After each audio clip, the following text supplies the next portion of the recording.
இந்த பதிவில் நிறைய பேர் வீட்டில் இருக்கக்கூடிய ஒரு மூலிகை. இதை எப்படிங்க நம்ம யூஸ் பண்ணலாம்? இதை பயன்படுத்தும் போது நுரையீரல் மட்டும் கிடையாது, உடல் சம்பந்தப்பட்ட பல நோய்களுக்கு இது ரொம்ப ரொம்ப ஈஸியான, நாட்பட்டு இருக்கக்கூடிய நெஞ்சு பகுதியில் இருக்கக்கூடிய சளி உங்களுக்கு முழுவதுமாக வெளியேற ஆரம்பிக்கும். நிறைய பேருக்கு சாப்பிட்ட உணவு செரிமானம் ஆகாம இருக்கும் இல்லைங்களா? ஸோ இது நிறைய பேருக்கு இருக்கிற பிரச்சனை. உணவு சாப்பிட்ட உடனே வயிறு உப்புசமாயிடுது. Welcome to Nitya's Varam, where ancient Siddha tradition meets modern healing. Experience the difference. வரம் நேயர்களுக்கு வணக்கம். நான் டாக்டர் நித்யா, சித்தா பிசிஷியன். தொடர்ந்து பல பதிவுகளில் சித்தர்கள் சொன்ன நிறைய விஷயங்கள், சித்தர்கள் அருளால பல நோய்களுக்கான சித்த மருத்துவத்தில் இருக்கக்கூடிய தீர்வுகளை பற்றி பார்த்துட்டு வரோம். இந்த பதிவில் நிறைய பேர் வீட்டில் இருக்கக்கூடிய ஒரு மூலிகை. இதை எப்படிங்க நம்ம யூஸ் பண்ணலாம்? இதனுடைய ஹெல்த் பெனிஃபிட்ஸ்லாம் என்ன? அதுவும் குழந்தைகளுக்கு இது ரொம்ப ரொம்ப யூஸ்ஃபுல்லாக இருக்கும் அப்படின்னு சொன்னால் கற்பூரவள்ளி. இந்த கற்பூரவள்ளி பொதுவாக நம்ம பார்க்குறோம், சளி இருந்தால், இருமல் இருந்தால், இல்லை நுரையீரல் சம்மந்தப்பட்ட சுவாச கோளாறுகளுக்கு இது பயன்படுது அப்படின்னு நம்ம நினைக்கிறோம். சித்த மருத்துவத்தில் இது ஒரு முக்கியமான மூலிகைங்க.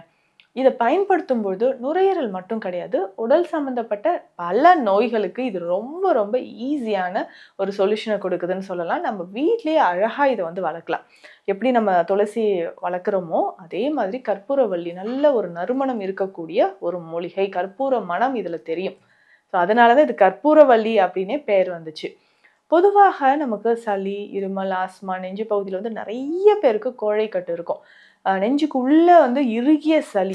ஸோ இதை வெளியேற்றுவதற்கு நுரையீரல் சம்பந்தப்பட்ட பிரச்சனைகளுக்குலாம் மருந்து கொடுக்குறோம் இல்லைங்களா? ஸோ நம்ம சூரணம் கொடுக்குறோம், கஷாயம் கொடுக்குறோம்.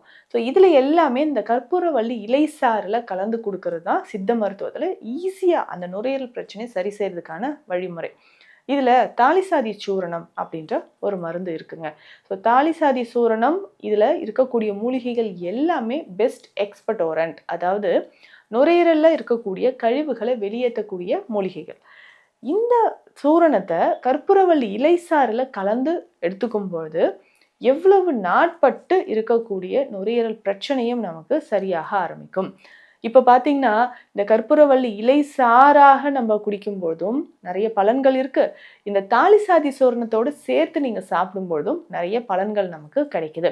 ஒரு 1/4 டீஸ்பூன் அளவுக்கு தாலிசாதி சூரணம் எடுத்துக்கிட்டு இதில் கற்பூரவள்ளி இலை சாறு எடுத்து விட்டு நல்லா மிக்ஸ் பண்ணிவிட்டு இதை அப்படியே எடுத்துக்கலாம்.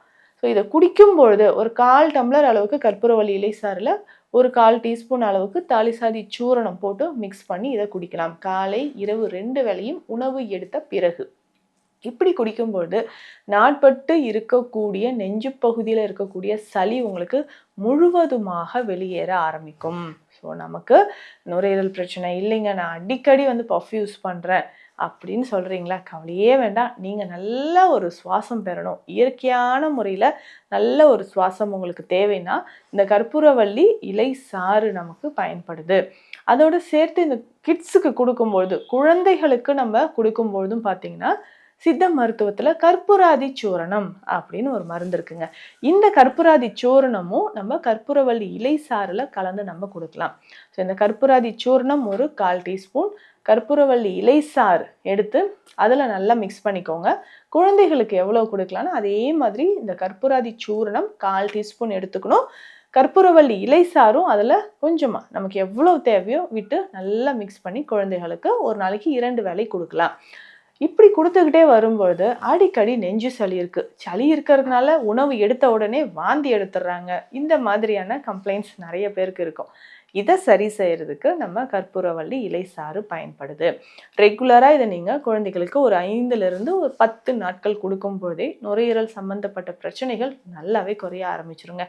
இன்னும் ஒரு சிலர் பார்த்தீங்கன்னா இதை கஷாயம் மாதிரி எடுத்துப்பாங்க. ஸோ கற்பூரவள்ளி இலை கஷாயம். ஸோ இந்த கற்பூரவள்ளி இலை கஷாயமாக நீங்கள் பயன்படுத்தும் பொழுது உடலில் அவ்வளோ நன்மைகள் கிடைக்கும். எப்படின்னா ஒரு 5-6 கற்பூரவள்ளி இலைகளை நீங்கள் எடுத்துக்கோங்க. இதில் கொஞ்சமாக ஒரு 10 மிளகு 1-2 தட்டி ஒரு 10 மிளகு இதில் சேர்த்துட்டு ஒரு 1/4 டீஸ்பூன் அளவுக்கு கருஞ்சீரகம் இதில் சேர்த்துட்டு 1/4 டீஸ்பூன் அளவுக்கு மஞ்சள் பொடி, இது எல்லாமே போட்டு நம்ம நல்லா பாயில் பண்ணிக்கலாம். இது கூட துளசி இலைகளை சேர்த்தாலும் சேர்த்துக்கலாம், நம்ம விருப்பம்தான்.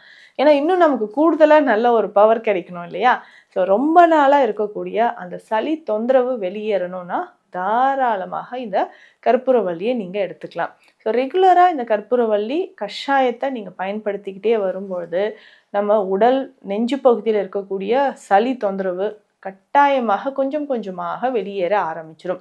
ரெகுலராக இதை நம்ம எடுத்துக்கலாம்.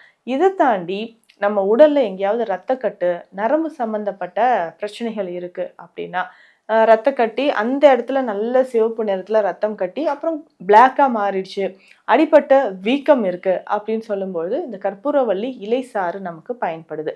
இந்த கற்பூரவல்லி இலை சாறுல ஒரு 1/2 ஸ்பூன் அளவுக்கு மஞ்சள் பொடி சேர்த்து வீக்கம் இருக்கக்கூடிய இடத்துல நம்ம பற்று போடலாம்.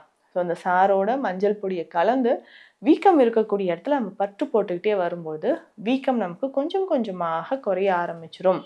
அதே மாதிரி அஜீரணம் சார்ந்த பிரச்சனைகள் இருக்கும். நிறைய பேருக்கு சாப்பிட்ட உணவு செரிமானம் ஆகாமல் இருக்கும் இல்லைங்களா? ஸோ இது நிறைய பேருக்கு இருக்கிற பிரச்சனை. உணவு சாப்பிட்ட உடனே வயிறு உப்புசம் ஆயிடுது, சாப்பிட்ட உணவு செரிமானம் ஆகலை அப்படியெல்லாம் சொன்னீங்கன்னா ஈஸியாக அது நமக்கு டைஜஷன் ஆகிறதுக்கு கற்பூரவல்லி இலைகளை எடுத்துக்கலாம். ஸோ இந்த கற்பூரவல்லி இலைகளை ஒரு 1/4 டீஸ்பூன் அளவுக்கு சீரகம் வைத்து நல்லா மடிச்சு இதை நல்லா மென்னுக்கிட்டே வரலாம். ஸோ இந்த கற்பூரவல்லி இலையை மெல்லும்பொழுது அதில் இருக்கக்கூடிய சாறு நமக்கு வயிற்று பகுதியில் அப்படியே இறங்க ஆரம்பிக்கும். ஸோ அப்படி எடுக்கும்பொழுது தான் இந்த அஜீர்ணம், வயிறு உப்புசம், நெஞ்சு எரிச்சல், எனக்கு செரிமானம் பிரச்சனை, இன்டைஜஷன் ப்ராப்ளம் இருக்குது, இது எல்லாமே ஜெர்ட் ப்ராப்ளம்லாம் நிறைய பேருக்கு இருக்கும். ஸோ சாப்பிட்ட உணவு நெஞ்சு பகுதியிலேருந்து அப்படியே மேலே எதிர்த்துட்டு வர மாதிரி ஒரு ஃபீல் இருந்துச்சு அப்படின்னாலும் தாராளமாக இந்த கற்பூரவல்லி இலைகளை நம்ம பயன்படுத்தலாம். ஸோ ரெகுலராக இந்த மாதிரி கற்பூரவல்லி இலைகளை பயன்படுத்தும் போது உடலில் நிறைய மாற்றங்கள், இம்யூனிட்டி நல்லாவே பூஸ்டப் ஆக ஆரம்பிச்சிடும். அதே மாதிரி ஒரு சின்ன விஷயம் என்னன்னு பார்த்தீங்கன்னா, இந்த மருதாணி இலை, கற்பூரவல்லி இலை, இதனோட தும்பை, வெண்மை நிறத்தில் மலர்கள் இருக்கும் இல்லையா, தும்பை நம்ம எடுத்துக்கலாம். செம்பருத்தி இலைகள் இருந்தால் அதுவும் எடுத்துக்கோங்க. ஸோ இது எல்லாமே ஒன்றாக சேர்த்து கஷாயம் மாதிரி செய்து தலைமுடிக்கு நம்ம அப்ளை பண்ணலாம். ஏன்னா நிறைய பேருக்கு இந்த சைனஸ் தொந்தரவு இருக்கும். தலைமுடிக்கு அப்ளை பண்ணுறதுக்கு கற்பூரவல்லி இலையா அப்படின்னு யோசிப்பீங்க. மற்ற இலைகள்லாம் கூட ஓகே அப்படின்னு. ஏன்னா இது எல்லாமே குளிர்ச்சித்தன்மை இருக்கக்கூடியது. இந்த குளிர்ச்சித்தன்மை நம்ம தலையில் ஒரு தாக்கத்தை ஏற்படுத்தக்கூடாது, சைனசைட்டிஸ் மாதிரி பிரச்சனை வரக்கூடாது அப்படின்னா அதுக்கு தான் அது கூட நம்ம இந்த கற்பூரவல்லி இலைகளை சேர்க்கிறோம். இந்த கஷாயமாக எடுத்து ஹேரில் நல்லா நம்ம அப்ளை பண்ணிடணும். அதே மாதிரி குளிச்சு முடித்த பிறகு இந்த தண்ணியை விட்டு வாஷ் பண்ணிவிட்டு அப்படியே விட்டுறோம். திரும்ப நல்ல தண்ணியை போட்டு வாஷ் பண்ண வேண்டாம். இது நம்ம ஹேர் க்ரோத்துக்கு நல்லாவே இம்ப்ரூவ் பண்ணும். சைனசைட்டிஸ் இருந்தால் அதை குறைச்சி கொடுக்கும். ஒருவேளை அடுக்கு தும்மல் வந்துக்கிட்டே இருந்துச்சுன்னா காலையில் ஒரு 10 ml அளவுக்கு கற்பூரவல்லி இலை சாறையும் நீங்கள் பயன்படுத்தலாம். ஸோ அதிகமான, அதாவது குழந்தைகள்லேருந்து பெரியவர்கள் வரைக்கும் பலன் தரக்கூடியதான் இந்த கற்பூரவல்லி இலைகள். ஸோ வீட்டில் நீங்கள் வளர்த்துக்கோங்க. இதனுடைய மருத்துவ குணங்கள் இன்னும் நிறையவே இருக்குது. அடுத்த பதிவில் சந்திக்கலாம். சித்த மருத்துவம் தொடர்பான மருத்துவ ஆலோசனைகளுக்கு ஸ்க்ரீனில் இருக்கிற நம்பருக்கு கால் பண்ணுங்கள். நன்றி. Welcome to Nitya's Varam, where ancient Siddha tradition meets modern healing. Experience the difference.